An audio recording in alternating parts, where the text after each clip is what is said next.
Hi, teachers and TAs. I'm Bruce from WorldPassport. So glad to have you all here for the second retention program workshop this year. Today, we have 5 topics to share.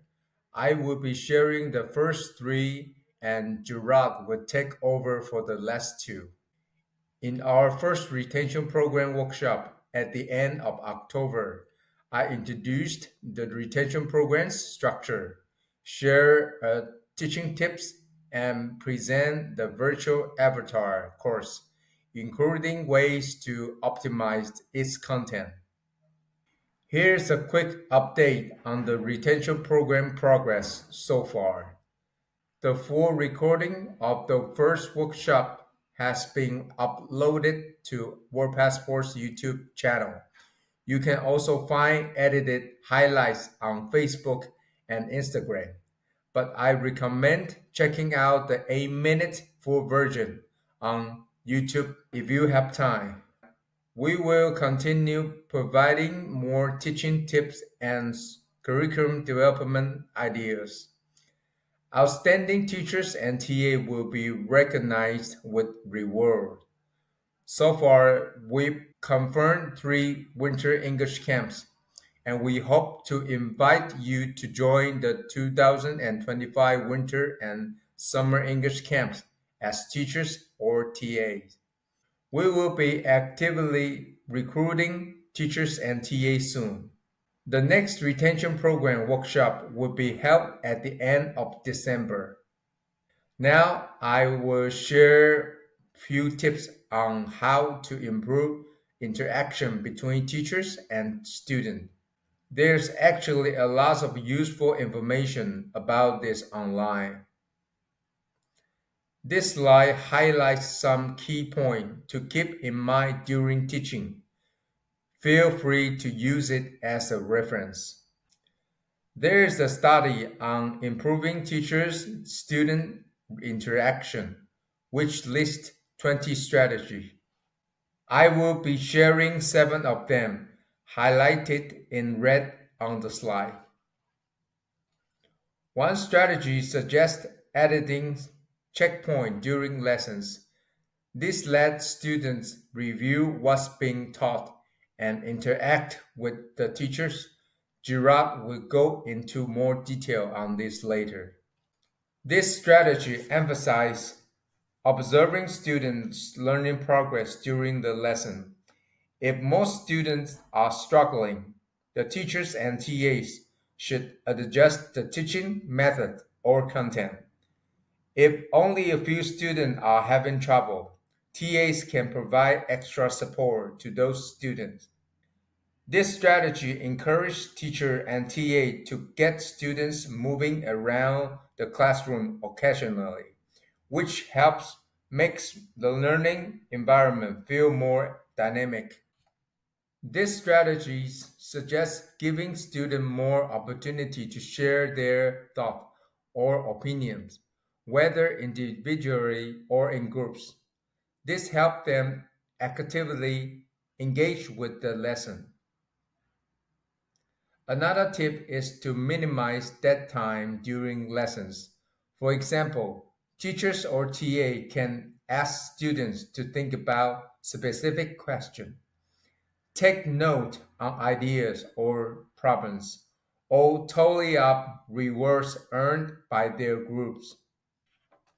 This strategy recommends finding ways to connect with student interests during lessons. For example, using a catchphrase, doing something fun or surprising like pretending to trip, complimenting their answers, or commenting on something unique about them, like their eye or smile. Finally, try linking lessons content to real life. Teachers can share example, encourage group discussion, or invite individual students to share their own experience. That is for the tips on boosting students' interaction in the classroom. I hope this will be helpful for you in your future lessons and interaction with students. Lastly, there are some additional reference. We will include a Google Drive link to the slides in the description of the YouTube video so you can download and explore the extra materials. Thank you. Greeting teachers, this is Gerard from the WorldPassport. My section will be curriculum development and optimizations. So this is one of the page about curriculum. When we get the curriculum, we will discover that there's like a bunch of words, tons of words. We don't know what to do. We only got 15 minutes in total. So they'll be like, what am I gonna do like this? You were thinking like, should I just like note it? Should I just like reschedule it? Or should I just like test and make it mine? It's all useful in my personal experience. Yes, it's all useful. But please, please, please, just finish read it all. After read it, you can take a note, you can reschedule it, you can test it. After you read it, after you're trying to use all the things you do, you can move to next section, to disassemble it, and restructure it with some tool. Time to move to the scaffolding part. Okay, so what's scaffolding theory? Scaffolding theory is based on we, as a teacher, that we can let students to gain new knowledge with our teacher's temporary support.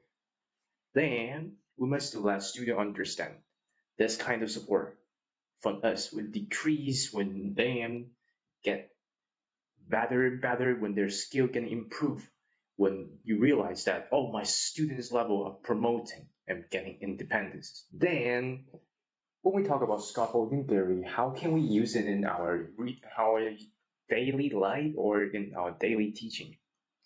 So we're going to ask us 4 questions.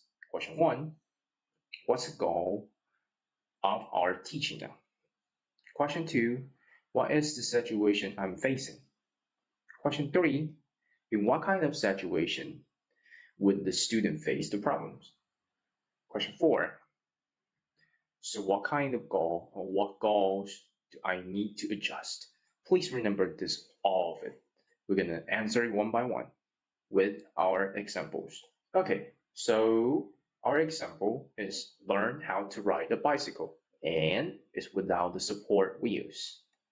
So the question number 1 is we're trying to let our students to learn how to ride a 2-wheeled bicycle. Move to the question 2. What's the problem we're facing right now? The problem is after removing all the support wheels, the students are still not good at riding. Then let's move on to question 3. Once we remove the support wheel, the student will be quite unstable. After that, we're asking us so many questions. We're trying to solve it one by one, right? So once we realize that, we can make us understand the scaffolding theories easily. Please remember, always remember to put your course name in here.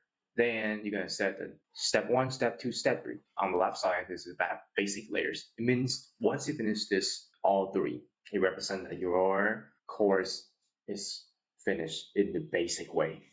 But if you realize that, hey, maybe my students' level will be like this, will be just stuck in the basic layers. So you just finish step 1, step 2, step 3, and that's okay. But look at the down here. This layer is called advanced layers. We can call about like maybe you have the step 1. This kind of boxes can be like step 4 or 5 or anything you would like to let them try. It's time to separate your goal. It's time to adjust, disassemble, and reassemble it. Let's took one of the course to that us to understand it. For example, the marshmallow challenge. Easiest way, just to explain all the rules and just give them some ideas and show them some demonstrations and explain the textures of the materials and just let them to start the game. But sometimes you realize that, oh, my kids is way better than you ever imagined. You can show them some good examples, fail examples, and ask them why would these examples be good or fail. And then ask about, move to next section. You can ask about, hey, should we have a base or we don't need to have a base. Then if we have a base, what kind of shape should we choose? Like triangle, rectangle, circle, or any like a pentagon, anything. X and Y, let them to think. Brainstorming is always the best weapon as a teacher. Then once you're trying to explain the textures of the materials, you can show them the differences between the connect and the cross and intersect. They don't understand that different way to place their materials will create a different level of structures. Move to the last one, just give them some time to brainstorming before everything stops. Always remember, brainstorming is not only your weapon, it's also a key to let the student to understand. Okay, let's move to the tools. Once you think, hey, maybe my kids are kind of not that on your expectation, you can use the Lego scaffold, or you have your own scaffold. You want something that can help you to fulfill your tempo, fulfill your style. You can choose to add some Lego scaffold. What's the benefit of it? It's editable. You can arrange your time according to your needs. And always remember, we set the time in the 50 minutes, including this. We can tell you about every section in this Lego scaffold is adjustable. Always remember, your goal is to attract them, not to distract them.